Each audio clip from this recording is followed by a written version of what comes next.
Network News. Isa naman sa mga nasagip sa lumubog na motor bangka sa Davao, ikinuwento ang nangyari sa insidente. Ang kasama natin sa balitang yan, si Radyoman Kirby Manson ng RMN Davao. RMN Live Reports.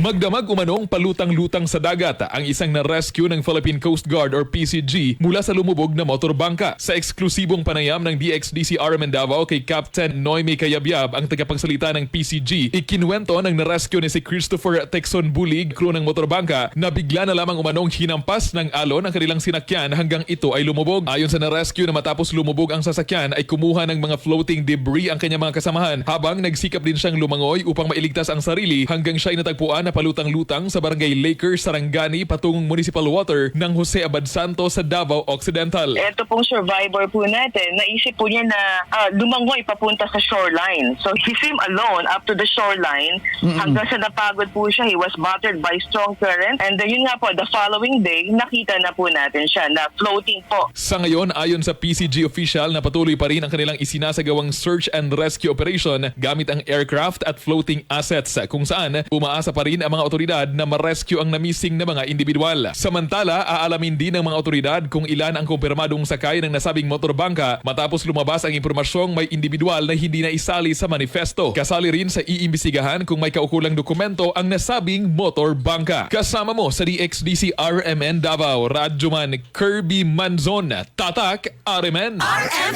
Network News.